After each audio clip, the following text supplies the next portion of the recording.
Hello learners, आपने demand की थी जीडीसी के जो होने वाला है जीडीसी 2025 का, उसका सिलेबस बताएं सोशियोलॉजी का।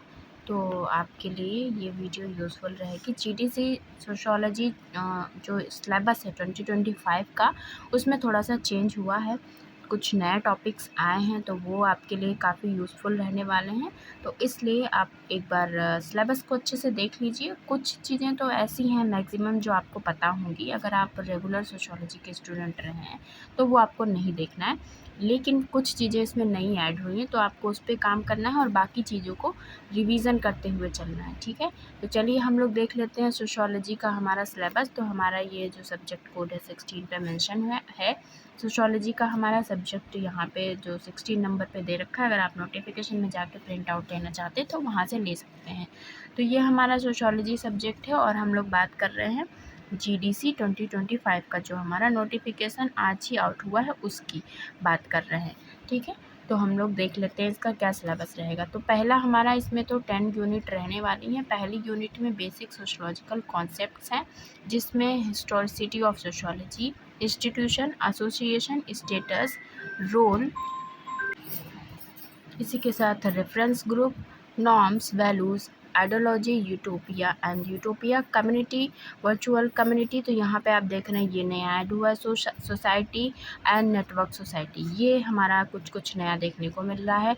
Culture, group and types. तो ये बाकी सब कुछ तो अच्छा सिलेबस है, लेकिन कुछ चीज़ें आपको नई भी देखने को मिल रही हैं। साथ ही साथ में हम लोग देख लेते हैं सोशल प्रोसेस सेकेंड यूनिट में। तो अभी क्या होता था, ये छोटे छोटे टर्म्स में दे देते थे, इन्होंने थोड़ा एलेबोरेट कर दिया, क्योंकि अब आपको लिखना भी होगा ना, तो इसलिए आपको अच्छे से पता होना चाहिए सोशल प्रोसेस में सबके बारे में, जिसमें मैं आपको बता ही रही हूँ, लगातार सब कुछ करा ही रही हूँ। कॉपरेशन वगैरह की डेफिनेशन तो मैंने याद ही करा दी हैं, अगर आपने नहीं देखा है तो जाके हमारी जो डेफिनेशन वाली प्लेलिस्ट है वो देखना, क्योंकि डेफिनेशन तो इम्पॉर्टेंट है। अब जब आपको लॉन्ग आंसर लिखना होगा तो डेफिनेशन तो लिखनी पड़ेंगी 2-4, और जितना ही आप किसी थिंकर के अकॉर्डिंग लिखेंगे उतने ही आप अच्छे मार्क्स गेन करेंगे। तो अब आसानी से ऐसे नहीं निकलने वाला कि बस आपने देख लिया कीवर्ड, उससे काम नहीं चलेगा। अब आपको अच्छे से डेफिनेशन लर्न करनी है। तो cooperation, competition, conflict, diffusion, assimilation, acculturation, inculturation, alienation, integration, social exclusion, social inclusion और डिजिटलाइजेशन, सोशलाइजेशन। तो यहाँ पे ये देखिए नया, हर यूनिट में आपको कुछ ना कुछ नया मिलेगा, और बहुत ही कम है, ज़्यादा नहीं है, तो हम लोग अच्छे से करते रहेंगे। इवोल्यूशनरी थर्ड यूनिट हमारी क्लासिकल सोशियोलॉजिकल थ्योरीज़ है, तो यहाँ पे थ्योरीज़ आपको देखनी है। इवोल्यूशनरी थ्योरीज़ में कौन कौन थिंकर्स आते हैं उनको अच्छे से पढ़ना पड़ेगा। स्ट्रक्चरल में कौन कौन से आते हैं, फंक्शनल थ्योरीज़ में कौन कौन से आते हैं, ये तो मैंने आपको पढ़ा भी रखा है, वहाँ से देख सकते हैं। इंटरेक्शनलिस्ट देखिए ये यहाँ पे नया ऐड हुआ, तो हर उसमें आपको एक एक नया मिल रहा है।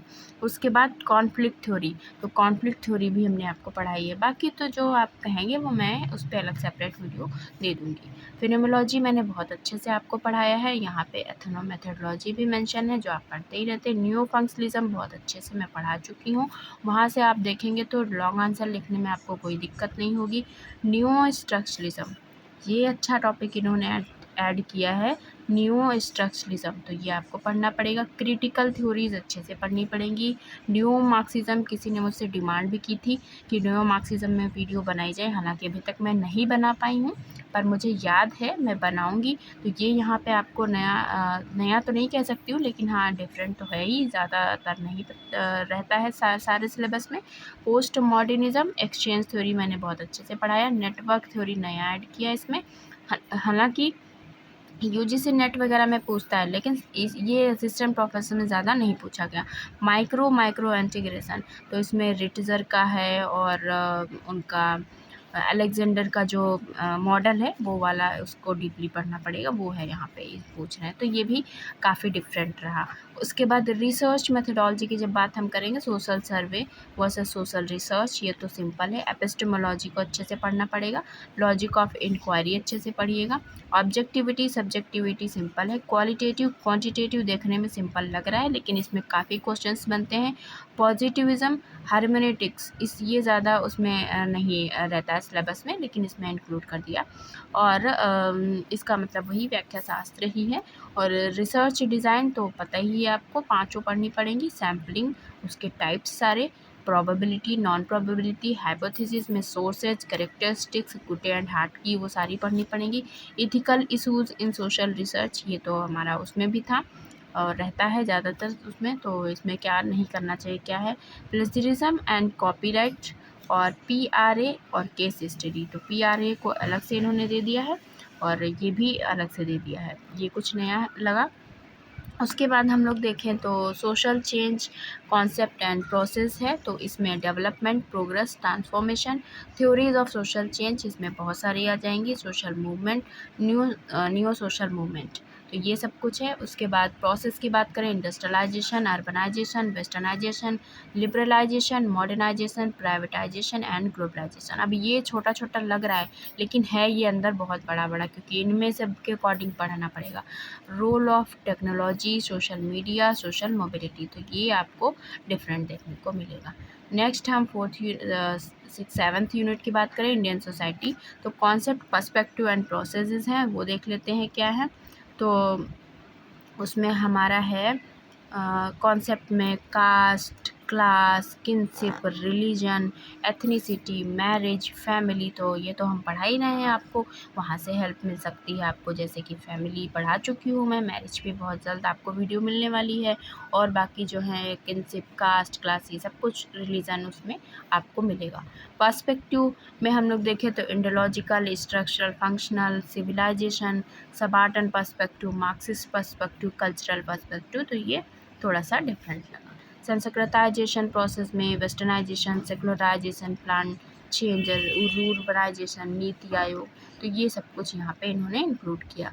नेक्स्ट अगर हम बात करें कंटेम्प्रेरी इशूज़ में क्या रखा है उन्होंने, क्या क्या प्रॉब्लम्स डिस्कस की हैं, तो उसमें उन्होंने gender, caste and religional inequality, family disharmony, crime, white collar crime, corruption, ecological degradation, communalism, ethnic diversity, poverty, unemployment, drug addiction, internet addiction, cyber crime, deviance, black money in India, juvenile delinquency act और POCSO, यानी protection of children from sexual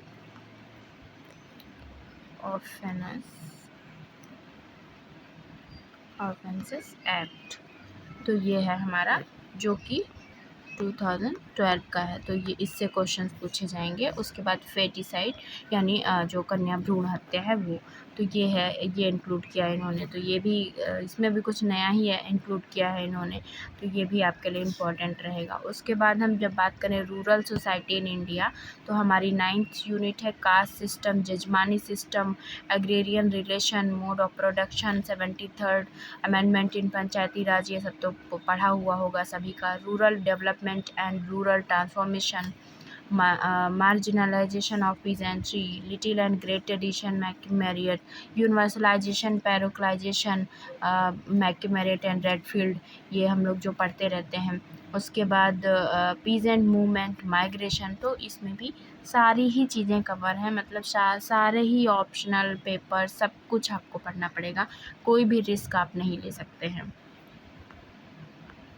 उसके बाद है other issues, तो उसमें उन्होंने empowerment of SC/STs को रखा है, women, OBC, constitutional provision and their consequences, ecology, sustainability, corruption, corporate social responsibility, ageing, उसी के साथ साथ पॉपुलेशन एंड सोसाइटी खाली मेंशन किया है, इसका मतलब डेमोग्राफी पूरा पढ़ो, ऑनर किलिंग, ट्राइबल सोसाइटीज़, ये अलग से मेंशन किया है। तो ये है, लेकिन आपको एक अंडरस्टैंडिंग ये करनी है कि सोशियोलॉजी जब है तो सोशियोलॉजी पूरी है, वो सिर्फ आपको घुमा दें, इधर उधर कर दें, लेकिन अल्टीमेटली आपको सारी चीज़ें पढ़नी पड़ती हैं। अब यहाँ पे क्योंकि सब्जेक्टिव होगा तो आपको ऐसे ऐसे काम नहीं चलेगा, अब आपको ऐसे ऐसे करना पड़ेगा।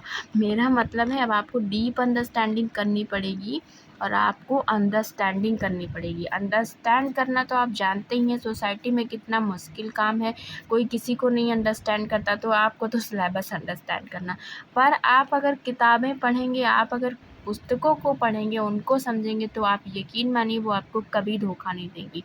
अगर आप इंसानों को पढ़ेंगे तो आपको वो धोखा दे सकता है, आपको धोखा मिल सकता है, लेकिन बुक्स कभी भी धोखा नहीं देंगी। भले ही आपको कम नॉलेज हो पाए, भले ही आप उतना एक्यूरेट आंसर ना दे पाएँ, लेकिन इतना तो वो नहीं करेंगी कि आप कहें कि ये पुस्तक मैंने पढ़ी और ये मुझे धोखा देंगे। अगर वो धोखा भी देंगी ना तो आपको बना के छोड़ेंगी। तो आपको अब सिर्फ़ एक बुक से काम नहीं चलेगा, अब आपको बहुत सारी बुक्स पढ़नी हैं। तो अभी तो जितना-जितना आता है उसको देखिए, जो नहीं आता है अभी फ़र्स्ट आपका काम है कि उसको अंडरलाइन करिए कि ये नया है, ये नया है, जो भी आपके लिए नया है, उसको ढूँढिए कि हम उसको कहाँ से पढ़ेंगे। बाकी आपको कोई दिक्कत होती है आप मुझे कमेंट करिए कि हम इसको कहाँ से पढ़ें, तो हम आपको अच्छी बुक्स भी सजेस्ट करेंगे कि हाँ, कौन-कौन सी बुक्स हो सकती है, या बुक की हम अलग से वीडियो बना देंगे कि ये इसके लिए इम्पोर्टेंट हो सकती है। दूसरा, प्रीवियस ईयर पेपर तो लगाना ही लगाना है अभी भी, क्योंकि वहाँ से भी आपको अंडरस्टैंडिंग होगी, कुछ टर्म्स मिलेंगे, बुक्स मिलेंगी। और अगर आप चाहते हैं कि अच्छे मार्क्स के साथ आप अपना पेपर निकालें, तो डेफ़िनेशन, ये बुक्स, ये सब लर्न करते रहिए और अच्छी अंडरस्टैंडिंग करिए। कोई भी डाउट है आप मुझे कमेंट करिए, कोई भी टॉपिक आपको डिफ़िकल्ट लगता है तो आप मुझे कमेंट कर दीजिए कि इस पे सेपरेट वीडियो चाहिए, तो मैं बना दूँगी अगर आपको समझ में आता है तो। और आपको कोई भी डाउट है या कुछ भी आप जानना चाहते हैं तो आप मुझे कमेंट सेक्शन में जाके बता दें, क्योंकि आप ही ने मुझे सजेस्ट किया था कि सिलेबस पे डिस्कशन हो। तो मैंने वीडियो बनाई, मुझे भी लगा ठीक है यूज़फुल रहेगा, और डेफ़िनेटली ये बहुत लोगों के लिए यूज़फुल रहेगा। आप नए-नए टॉपिक देखेंगे इसमें, आपको भी पता चलेगा कि सिंपली सोशियोलॉजी से काम नहीं चलेगा। आप डिफ़रेंट एस्पेक्ट पे आपको काम करना है, डिफ़रेंट आइडियाज़ आपको लेने हैं, तो ये सभी आपको काम करना है। और बिल्कुल भी पैनिक नहीं होना है, मेन चीज़ है आपको पैनिक नहीं होना है, रिलैक्स रह के सिस्टमैटिक स्टडी करना है। तो आपको फ़ोकस सिस्टमैटिक स्टडी पे करना है, और आपको हर दिन 6 से 7 घंटे तो अभी पढ़ने ही पढ़ने हैं। और अगर जब एग्ज़ाम आपके नज़दीक आ जाएगा तो आपको 12 से 14 घंटे भी स्टडी करनी पड़ेगी, तभी आपको मिलेगी। लेकिन ये सब कुछ बहुत आसानी से हो जाएगा अगर आप कंसिस्टेंसी मेंटेन रखेंगे। और आप एक बात याद रखिएगा, हार्ड वर्क कभी आपका वेस्ट नहीं जाता है।